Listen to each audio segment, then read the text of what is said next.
Energy is without a doubt a valuable resource in modern society. Today, society annually uses 160,000 terawatt hours, meaning we need to continuously generate 18 terawatts. To put this into perspective, with 160,000 terawatt hours, we can fully charge 12.8 quadrillion iPhones with our standard 5-watt chargers. But humanity's biggest problem today is how we generate power.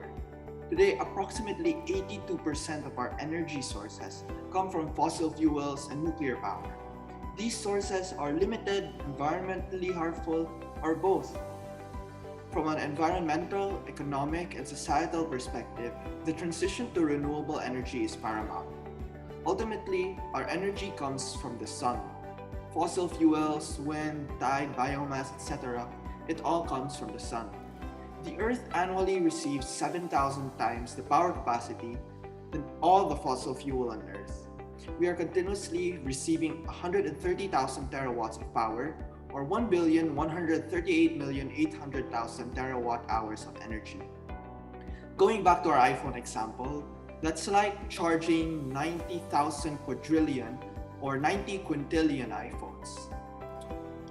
Photovoltaic cells, phos or photos, which is Greek for light, volts from Alessandro Volta, to whom we named the volt after, have their story as early as 1839, when French scientist Alexandre Becquerel was experimenting on electrochemical cells and observed that the current increased when exposed to sunlight. Around 35 years after this discovery, scientists, engineers, and inventors have meddled with the applications. British engineer Willoughby Smith and assistant Joseph May found that selenium, a semiconductor, reacted to light. William Adams and Richard Day found that solid selenium could produce electricity.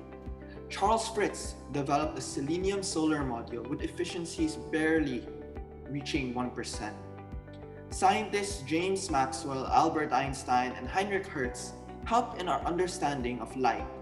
Polish chemist John Jaworski discovered a way to develop high-quality crystals, and the growth of the semiconductor industry birthed the diode, a major component in solar cells.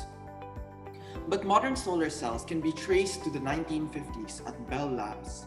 Up until then, selenium was the main material used in solar cells, with efficiencies barely reaching 1%. But Bell Labs scientists Darrell Chapin, Calvin Fuller, and Gerald Pearson's silicon solar cell reached efficiencies of up to 6%.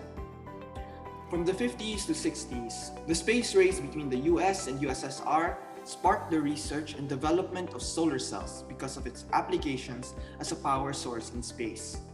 New materials and solar cell designs were discovered, and efficiencies climbed up to 10%.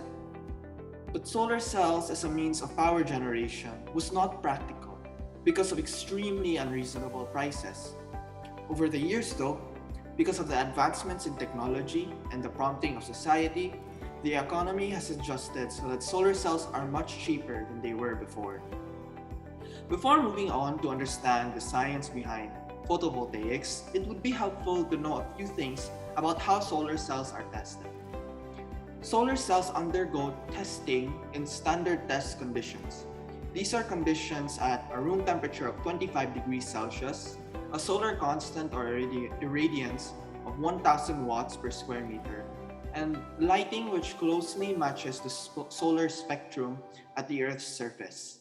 When it comes to lighting, it is possible to use outdoor sunlight, but it is very difficult to replicate the results. So it is more common to use artificial light sources like xenon arc lamps, halogen lamps, and LEDs. The graph above shows different efficiencies from different technologies and how they've progressed over time. Silicon solar cells, which are the typical solar cells that we see today and have the largest market share of up to 80%, have record efficiencies going as high as 27.6%, although are around 20 to 24% in the field. Thin film cells like SIDS and cadmium telluride have efficiencies going as high as 23.4%, but are typically around 18 to 20% in the field. Organic solar cells have record efficiencies as high as 18.2%, but are typically around 10 to 14% in the field. The highest efficiencies belong to solar cells typically made of gallium arsenide, a 3,5 semiconductor, and go as high as 47.1%. These are typically used in space applications because of their price and manufacturing costs. An interesting emerging technology are perovskite cells, which had low efficiencies but have had a fast rate of efficiency improvement going from 3.8% to 22.1% in just 7 years. The most basic principle behind the solar cell is that when light hits the surface of the cell, this excites electrons, and these electrons start moving out in an electric current. This principle is what makes photovoltaics a unique power source when compared to its mechanically generated turbine counterparts. But let's dig deeper. The materials used in solar cells are called semiconductors, which can be described as poor conductors or poor insulators. But why not use conductors then? This is because with semiconductors, conductive properties can be targeted and manipulated to make the material a better conductor.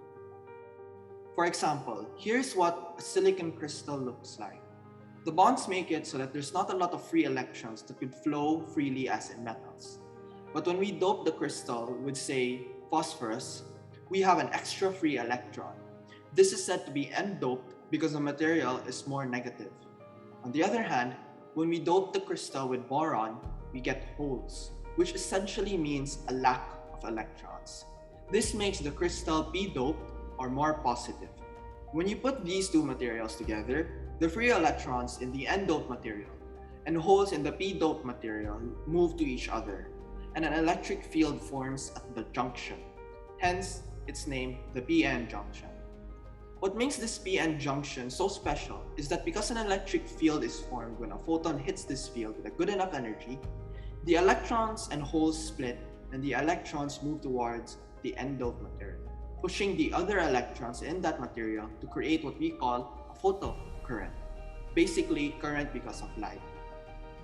So now, let's talk about a few solar cell technologies. Silicon solar cells are the most popular cells today. It starts its journey as sand, where it is purified into metallurgical grade silicon, which is used in alloys. But it needs to be purified even more to form polycrystalline silicon used in solar cells.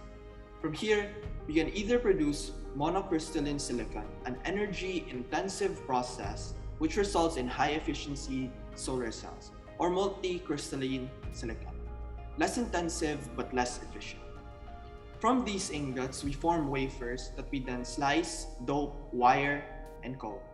Eventually, we connect these wafers, these solar cells, to form solar modules. In thin-film cells like SiGs and cadmium telluride, the materials are much thinner compared to silicon cells, and this brings the advantage of allowing the different layers of the cells to be deposited onto a substrate made of glass or plastic. With this, it is much easier to build solar modules as well. The downside, however, is that toxic materials are often required to reach high efficiencies. Polymers are organic materials, which is why it is so fascinating because semiconductive properties are typically observed in inorganic materials. A unique feature is the use of a bulk heterojunction, which is basically a layer that mixes p-doped and n-doped materials. Because the materials are organic, the materials are not as toxic, and with polymer cells, production is low cost. Methods such as printing and roll-to-roll productions take advantage of this. Polymer solar cells are thin and flexible, but with polymer solar cells, although lifetime and stability has improved, it is not as enduring as silicon or thin film, and the efficiencies are within 10 to 14% in the field. A new interesting technology is the perovskite solar cell. This material is interesting because of its crystalline structure. Perovskite solar cell research has resulted in high growth of efficiency breakthroughs in the past 2 decades, but it still has to overcome the dependency on toxic materials like lead, as well as the stability issues due to the environment. Gallium arsenide cell research is continuing, and so far, is still being used in space applications. So what do you think of this video?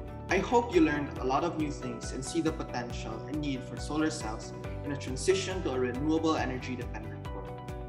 What do you think is the best solar cell technology for your situation? Personally, I think the low cost of polymer solar cells can help popularize technology in developing countries and encourage large populations to invest and learn more about technology. But that's just my opinion. I hope this video will help you make informed decisions on solar cells. Thank you and goodbye.